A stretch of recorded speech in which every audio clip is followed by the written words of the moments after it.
नमस्कार मित्रों, आपका हमारी YouTube चैनल में स्वागत है।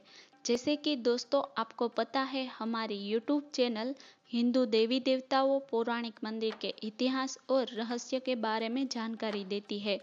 इसी तरह आज हम एक नए रहस्यमय मंदिर के बारे में बात करेंगे जो महादेव को समर्पित है। गुजरात के भावनगर शहर में अरब सागर में स्थित है महादेव के यह पांचों शिवलिंग। इस पांचों शिवलिंग का इतिहास और चमत्कार जानने के लिए इस वीडियो को अंत तक जरूर देखिए। चलिए दोस्तों, अब हम बात करेंगे निष्कलंक महादेव के पांचों शिवलिंगों के बारे में।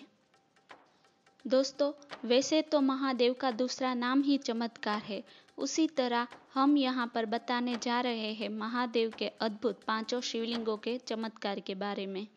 निष्कलंक महादेव की खासियत यह है कि पांचों शिवलिंग समुद्र के किनारे से 1 या 1.5 किलोमीटर अंदर है।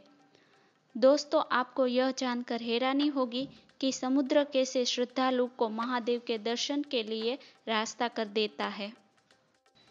तो दोस्तों, होता ऐसा है कि समुद्र रोज अपने आप किनारे से जहां पर पांचों शिवलिंग स्थित है उसके पीछे तक चला जाता है और कुछ घंटों तक समुद्र वहां तक ही अपना किनारा समझ लेता है और इतने समय में ही महादेव के भक्त महादेव के दर्शन और पूजा कर लेते हैं। दोस्तों, यह थे निष्कलंक महादेव के चमत्कार।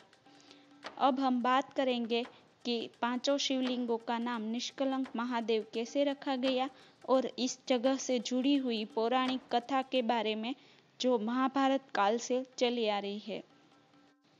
महाभारत के युद्ध में पांडवों कौरवों और सगे संबंधियों को मारकर युद्ध जीते थे, लेकिन युद्ध समाप्ति के पश्चात पांडवों यह जानकर बड़े दुखी हुए थे कि उन्हें अपनों की ही हत्या का पाप लगा है। इस पाप से छुटकारा पाने के लिए भगवान श्री कृष्ण से मिले। पाप से मुक्ति के लिए भगवान श्री कृष्ण ने पांडवों को एक काला ध्वज दिया और भारत का भ्रमण करने को कहा। जहाँ पर ध्वज का रंग काले से सफेद हो जाए तब समझ लेना कि तुम्हें पाप से मुक्ति मिल गई है, और यह भी कहा कि जिस जगह ऐसा हो वहां पर तुम सब भाइयों अलग अलग शिवलिंग की स्थापना करना। पांचों भाइयों भगवान श्री कृष्ण के कथन अनुसार काला ध्वज हाथ में लेकर भारत का भ्रमण करने निकल गए।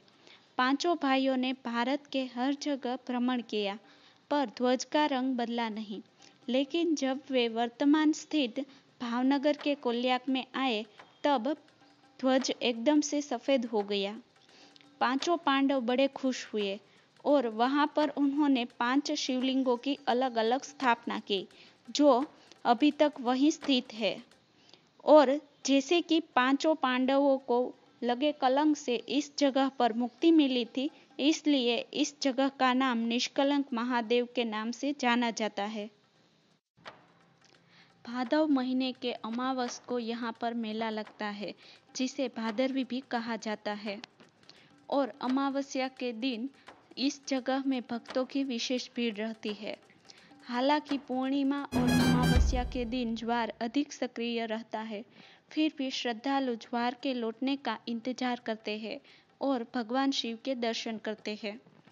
कहते हैं दोस्तों कि जब आप समुद्र तट से देखें तो सिर्फ और सिर्फ आपको समुद्र के ऊपर पताका और एक खंभा ही दिखेगा, लेकिन जैसे ही ज्वार हटता है वो पांचों शिवलिंग स्पष्ट रूप से दिखाई देते हैं। दोस्तों, ऐसा भी माना जाता है कि आज तक समुद्र की लहरें ना ही उस पताका को हिला पाई है, ना ही खंभे को और ना ही शिवलिंगों को।